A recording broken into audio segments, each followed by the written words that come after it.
ಓಂ ಕ್ಷೇತ್ರಜ್ಞಾಯ ನಮಃ.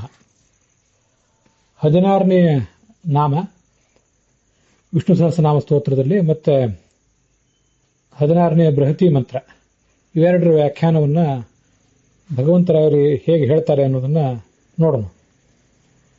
ಪ್ರತಿಮಾನಾನಿ ಭೂರಿ ಧೇನೂನಾಮಿಶುದ್ಧಿಸಿ ನಿತದ್ದಧಿಶೇ ವರಂ ಪರಂ ಚ ನದಂಬಬೋಧತೀನಾಂ ಯಸ್ಮಿನ್ನಾವಿಥ ಅಂತ ವೇದ ಮಂತ್ರ. ಕ್ಷೇತ್ರಜ್ಞ ಅಂದ್ರೆ ಈ ಕ್ಷ ಇತ್ರ ಜ್ಞ ಹೀಗೆ ಅದನ್ನು ವಿಭಾಗ ಮಾಡಿದ್ದಾರೆ ಭಗವಂತರಾಯರು. ಕ್ಷ ಅಂದ್ರೆ ಶತ್ರುಗಳನ್ನು ನಾಶಪಡಿಸುವವನು, ಆದ್ದರಿಂದ ಕ್ಷ. ಮತ್ತೆ ಜ್ಞ ಅಂದ್ರೆ ಶುದ್ಧನಾದಂಥವನು, ಜ್ಞ ಶುದ್ಧ ಭಾವೆ ಅಂತ ಛಾಂದೋಗ್ಯ ಭಾಷೆಯಲ್ಲಿ ಆಚಾರ್ಯರು ಧಾತುವನ್ನು ಸೂಚನೆ ಮಾಡಿದ್ದಾರೆ. ಆ ದೃಷ್ಟಿಯಿಂದ ಅತ್ಯಂತ ಶುದ್ಧನಾದವನು. ಆ ಕಾರಣದಿಂದ ಜ್ಞ ಅಂದ್ರೆ ವಾಯು, ಕ್ಷ ಅಂದ್ರೂ ಆ ವಾಯುವಿನೇ ಶತ್ರುಗಳನ್ನು ನಾಶಪಡಿಸುವವನು. ಅವನನ್ನ ತನ್ನ ಇಚ್ಛೆಯಿಂದ ಇಚ್ಛಾನುಸಾರವಾಗಿ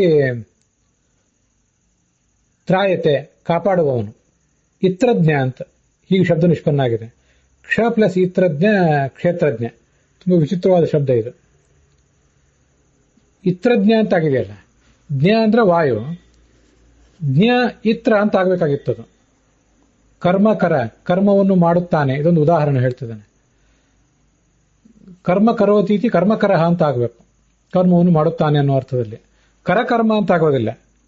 ಹಾಗೇನೆ ಇಲ್ಲಿಯೂ ಕೂಡ ಜ್ಞ ಇತ್ರ, ಜ್ಞ ಅಂದ್ರೆ ವಾಯುವನ್ನ ಈ ಇಚ್ಛಾನುಸಾರವಾಗಿ ತ್ರ ಕಾಪಾಡುವವನು ಅಂತ.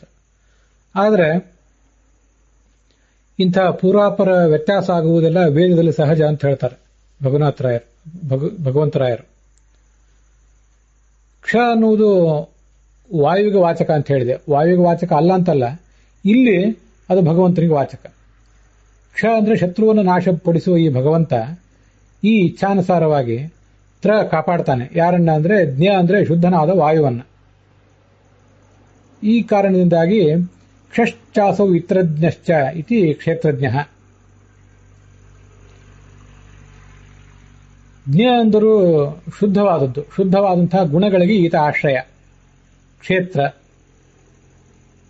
ಪರಿಶುದ್ಧವಾದ ದೋಷರಹಿತವಾದ ಗುಣಗಳ ನೆಲೆ ಈತ, ಆದ್ದರಿಂದ ಆತನೇ ಕ್ಷೇತ್ರ.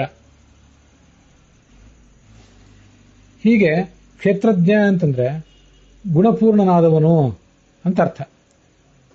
ಜ್ಞಗಳು ಅಂದ್ರೆ ಎಲ್ಲ ಜೀವರು, ಅವರಿಗೆ ನಿವಾಸ ಸ್ಥಾನ ಯಾವುದು? ಈ ಬ್ರಹ್ಮಾಂಡ ಕ್ಷೇತ್ರ. ಆ ಬ್ರಹ್ಮಾಂಡವನ್ನು ತನ್ನೊಳಗೆ ಇಟ್ಟುಕೊಂಡಂಥವನು ಭಗವಂತನ ದೇಹದಲ್ಲಿ ಬ್ರಹ್ಮಾಂಡ ಕಾಣಿಸ್ತದೆ ಯಾವತ್ತು. ಬ್ರಹ್ಮಾಂಡದ ಒಳಗೆ ಅವನಿದ್ದಾನೆ, ಬ್ರಹ್ಮಾಂಡವು ಅವನೊಳಗಿದೆ. ಹೀಗೆ ಸರ್ವಜೀವರಿಗೂ ಆಧಾರವಾದಂತಹ ಬ್ರಹ್ಮಾಂಡವನ್ನು ಹೊಟ್ಟೆಯೊಳಗೆ ಇಟ್ಕೊಂಡವನು ಅಂತ ಆ ಕ್ಷೇತ್ರಜ್ಞಾನ ಶಬ್ದಕ್ಕೆ ಅರ್ಥ ಹೇಳ್ತಾರೆ.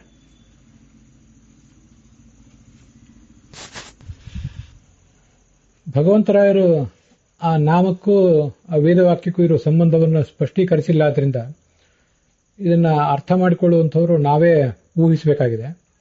ಪ್ರತಿಮಾನಾನಿ ಅಂತ ವೇದವಾಕ್ಯದಲ್ಲಿ ಶಬ್ದ ಇದೆ. ಪ್ರತಿಮಾನ ಅಂತಂದ್ರೆ ಸದೃಶವಾದದ್ದು ಅಂತ ಅರ್ಥ. ಭೂರಿ ಪ್ರತಿಮಾನಾನಿ, ಸದೃಶವಾದ ಅನೇಕ ಬ್ರಹ್ಮಾಂಡಗಳು ಅಂತ ತಿಳ್ಕೋಬಹುದು. ಅವನ್ನ ದಧಿಷೆ, ನಿನ್ನೊಳಗೆ ಧರಿಸಿದ್ದಿ. ಅತೀತಾನಾಗತೈ ಸಾಕಂ ಅಸ್ಯೈವ ದೇವಕಾರ್ಯೇಷು ಪ್ರತಿಪ್ರತಿಚ ದರ್ಶನಾತ್. ಅನೇಕ ಬ್ರಹ್ಮಾಂಡಗಳು ಏಕಕಾಲದಲ್ಲಿ ಏನೂ ಇಲ್ಲ. ಆಚಾರ್ಯ ಭಾಗವತ ತಾತ್ಪರ್ಯದಲ್ಲಿ ಸ್ಪಷ್ಟಪಡಿಸ್ತಾರೆ. ಇರುವುದು ಒಂದೇ ಬ್ರಹ್ಮಾಂಡ, ಹಿಂದೆ ಆಗಿ ಹೋದ ಬ್ರಹ್ಮಾಂಡ, ಮುಂದೆ ಆಗಿ ಹೋದ ಬ್ರಹ್ಮಾಂಡ, ಇವೆಲ್ಲವನ್ನೂ ಕೂಡ ಆ ಪರಮಾತ್ಮನ ದೇಹದಲ್ಲಿ ಚತುರ್ಮುಖ ಕಂಡ ಅಂತ ಹೇಳ್ತಾರೆ. ವಿಷ್ಣು ಸಾಮರ್ಥ್ಯ ತೋಂಡಾನಾಂ ಬಹುತ್ವಂ ನಾನ್ಯಥಾ ಭವೇತ್. ಭಗವಂತನ ಒಂದು ಅಸಾಧಾರಣವಾದ ಸಾಮರ್ಥ್ಯಕ್ಕನುಸಾರವಾಗಿ ಒಂದೇ ಬ್ರಹ್ಮಾಂಡ ಅನೇಕವಾಗಿ ಕಾಣಬೇಕೇ ಹೊರತು ಏಕಕಾಲದಲ್ಲಿ ಇರುವುದು ಒಂದೇ ಬ್ರಹ್ಮಾಂಡ. ಹೀಗೆ ಪ್ರತಿಮಾನಾನಿ ಭೂರಿ ದತಿಷೆ, ಅನೇಕ ಬ್ರಹ್ಮಾಂಡಗಳನ್ನು ನೀನು ಧರಿಸಿದ್ದಿ. ಒಂದಕ್ಕೊಂದು ಸದೃಶವಾದಂತಹ ಬ್ರಹ್ಮಾಂಡ. ಕಳೆದ ಸೃಷ್ಟಿಯಲ್ಲಿ ಎಂಥ ಬ್ರಹ್ಮಾಂಡ ಇತ್ತೋ ಅಂಥದೇ ಬ್ರಹ್ಮಾಂಡ ಈಗೂ ಕೂಡ ಕಂಡು ಬರ್ತದೆ ಅಂತ ಅದರ ತಾತ್ಪರ್ಯ.